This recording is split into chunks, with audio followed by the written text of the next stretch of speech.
जब भी कुछ मीठा खाने का मन करता है तो लड्डुओं से बढ़कर और क्या हो सकता है। तो नमस्कार, मैं हूँ पूजा और रसोई पूजा की में आपका फिर से एक बार स्वागत है। तो आज बनाए हैं मैंने ये गोल गोल मीठे मीठे लड्डू। तो ये लड्डू इस मौसम के लिए बिल्कुल परफेक्ट है, क्योंकि इस मौसम में सभी को सर्दी और ज़ुकाम की शिकायत लगी रहती है। तो जी हाँ, ये लड्डू बिल्कुल घर पर बनाए हैं, लेकिन देखने से लग रहा है ना कि हलवाई की दुकान से लेकर आई हूँ। तो चलिए इस गलतफहमी को भी दूर कर देते हैं। आइए देख लेते हैं ये कैसे बनते हैं। तो यहाँ मैंने 2 कटोरी भुने हुए चने ले लिए हैं। ये भुने हुए चने हैं, इनका छिलका मैंने उतार लिया है और अब मैं इन्हें ग्राइंडिंग जार में दरदरा पीस लूँगी। तो यहाँ मैंने इसे दरदरा पीस लिया है, बहुत ज़्यादा बारीक नहीं करना है इसे। तो चनों को पीसकर मैंने उसका आटा बना लिया है। तो यहाँ अब बाकी की चीज़ें देख लेते हैं। तो ये 2 कटोरी चनों का आटा, साथ ही मैंने यहाँ पे 2 कटोरी गेहूँ का आटा भी लिया है। इसके अलावा मैंने यहाँ 1 कटोरी सूजी ली है। तो सूजी आप जो चाहे ले सकते हैं, मोटी वाली या बारीक वाली। तो सूजी डालने से लड्डुओं का जो टेक्सचर है ना, काफ़ी दानेदार बनता है, लड्डू खाने में काफ़ी टेस्टी लगते हैं। तो अब बारी है इन सभी चीज़ों को एक-एक करके रोस्ट करने की। तो मैं यहाँ पे 2 चम्मच देसी घी कढ़ाई में गरम कर रही हूँ और अब मैं एक-एक करके इन सभी चीज़ों को भून लूँगी। सबसे पहले मैंने यहाँ पर सूजी ली है, क्योंकि सूजी को भूनने में सबसे ज़्यादा समय लगता है। तो सूजी मैंने यहाँ डाल दी है। अब लगातार चलाते हुए इसका रंग बदलने तक हम इसे भून लेंगे। सूजी हमारी यहाँ भुन चुकी है, आप देख सकते हैं कितना प्यारा कलर इसमें आ गया है। अब बारी है यहाँ आटा डालने की। तो 2 कटोरी आटा, गेहूँ का जो आटा है, मैंने यहाँ डाल दिया है। अब मैं इसे भी लगातार हिलाते हुए भून लूँगी। तो आटा जो है हमारा लगातार हिलाते हुए हमने भून लिया है। अब बारी है भुने हुए चनों का आटा ऐड करने की। तो इसे हमें बिल्कुल भी ज़्यादा देर तक भूनने की ज़रूरत नहीं है, क्योंकि चने जो होते हैं हमारे पहले से ही भुने हुए होते हैं। तो लगातार चलाते हुए हम इन सभी चीज़ों को आपस में अच्छे से मिक्स कर लेंगे। और अब बारी है यहाँ 2 चम्मच घी ऐड करने की। तो घी मैंने यहाँ ऐड कर दिया है। तो इसी के साथ ये जो मिक्स है हमारा, ये बनकर बिल्कुल तैयार है। और आइए अब बाकी की सारी चीज़ें भी देख लेते हैं। तो यहाँ मैंने आधा कटोरी से कम किशमिश का इस्तेमाल किया है, आधा कटोरी मैंने मगज़ यानी कि खरबूजे के बीज का इस्तेमाल किया है, 1 कटोरी मैंने अखरोट लिए हैं, 1 कटोरी बादाम और 1 ही कटोरी मैंने यहाँ काजू लिए हैं। साथ ही मैंने यहाँ एक बड़ा बोल भरकर मखाने का इस्तेमाल किया है। अब बारी है इन्हें भूनने की। तो यहाँ कढ़ाई में फिर से मैंने 2 चम्मच घी ऐड किया है और अब मैं सबसे पहले यहाँ पर बादाम को रोस्ट कर लेती हूँ। उसके बाद मैं बाकी के सारे ड्राई फ्रूट्स भी रोस्ट करूँगी। तो बादाम हमारे जो हैं यहाँ रोस्ट हो चुके हैं। अब मैं इन्हें निकाल लेती हूँ। अब मैं यहाँ काजू भी ऐड कर देती हूँ और इसे भी अच्छे से रोस्ट कर लेती हूँ। तो काजू भी मेरे यहाँ पे रोस्ट हो चुके हैं। इसके बाद मैं यहाँ पर अब अखरोट भी डाल देती हूँ। अखरोट को भी हमें इसी तरह से रोस्ट कर लेना है। तो अखरोट भी हमारे यहाँ हो चुके हैं। और अब बारी है यहाँ अपने मखाने भूनने की।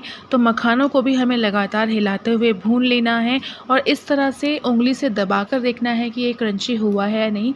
तो यहाँ मखाने भी हमारे हो चुके हैं। आइए इसे भी निकाल लेते हैं। तो सभी ड्राई फ्रूट्स मैंने यहाँ रोस्ट कर लिए हैं। सिर्फ किशमिश और मगज़ को छोड़ के आप चाहें तो रोस्ट कर सकते हैं। और अब बारी है सभी ड्राई फ्रूट्स को ग्राइंड करने की। तो सबसे पहले मैंने यहाँ मखाने ऐड करे हैं। इन्हें मुझे दरदरा रखना है, बट मुझसे यहाँ गलती हो गई, ये थोड़े ज़्यादा ही महीन हो गए हैं। बट आप ये गलती बिल्कुल मत कीजिएगा। और अब मैं यहाँ बाकी के सारे ड्राई फ्रूट्स भी ग्राइंड कर लेती हूँ। तो ड्राई फ्रूट्स हमारे यहाँ पे ग्राइंड हो गए हैं और इसी के साथ मैंने यहाँ पर अब एक बड़ी सी परात में जो लड्डुओं का मैंने मिक्स बनाया था भुने हुए चने और आटे का, वो ऐड कर लिया है। साथ ही में यहाँ पर अब मैं सभी चीज़ें, जितने भी इंग्रेडिएंट्स हैं, ड्राई फ्रूट्स हैं, वो सब यहाँ ऐड कर लेती हूँ। तो यहाँ ये मगज़ आ गया है अब, और इसके बाद किशमिश भी मैं यहाँ ऐड करूँगी। तो किशमिश डालने के बाद अब मैं यहाँ पर थोड़ा-सा, मेरे पास पिस्ता रखा हुआ था, उसे भी ऐड कर दूँगी। तो पिस्ते को मैंने यहाँ पे क्रश कर लिया था। तो ये ऐड करने के बाद अब बारी है लड्डुओं में मिठास ऐड करने की।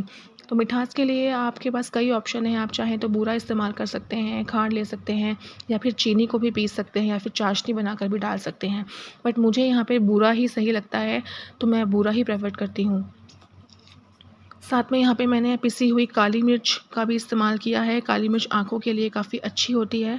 तो लड्डुओं में आप ये ज़रूर डालिएगा, स्किप मत कीजिएगा।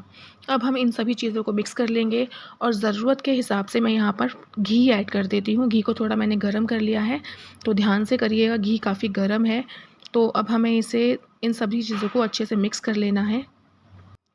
तो मिक्स करते समय बहुत ही ध्यान रखना है, घी काफ़ी गर्म है, तो आप चाहें तो यहाँ पर स्पैचुला का भी इस्तेमाल कर सकते हैं। तो यहाँ मैंने हाथों से ही इसे मिक्स कर दिया है।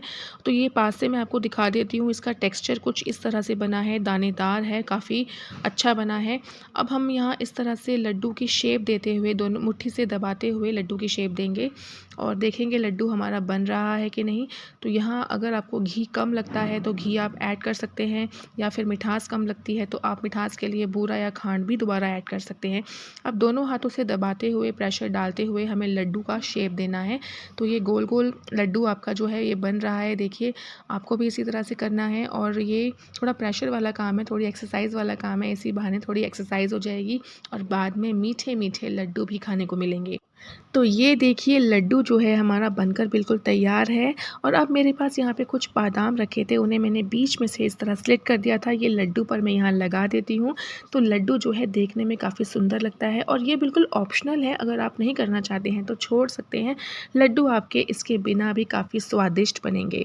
तो इसी तरह से मैं सभी लड्डू को तैयार कर लेती हूँ। तो यहाँ पर कुछ ड्राई फ्रूट्स और मेरे पास थे, तो उन्हें भी लड्डू पर इस तरह से लपेट देती हूँ, चिपका देती हूँ। दबा दबा के थोड़ा सा करिएगा, लड्डू टूट ना जाए। और ये इस तरह से बस थोड़ा सा बात इतना है कि सुंदर लगता है देखने में, प्रेजेंटेशन थोड़ा अच्छा लगता है। बाकी अगर आप नहीं करना चाहते हैं तो बिल्कुल भी आप मत कीजिएगा, ऑप्शनल है। लड्डू आपके इसके बिना काफ़ी अच्छे बनेंगे।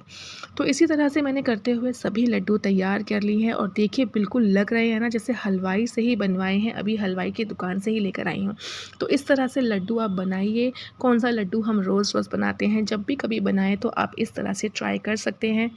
और वैसे भी फेस्टिव सीज़न चल रहा है, दिवाली आने वाली है भाई, तो इस दिवाली पर ये लड्डू ज़रूर बनाएं और अपने पूरी फैमिली को खिलाएं। और साथ ही साथ मुझे कमेंट बॉक्स में भी ज़रूर बताएं कि आपको ये रेसिपी कैसी लगी, ताकि मैं और भी अच्छी अच्छी इंटरेस्टिंग रेसिपीज़ आपके लिए लेकर आती रहूं। और मेरे चैनल को सब्सक्राइब करना ना भूलें, शेयर करना ना भूलें।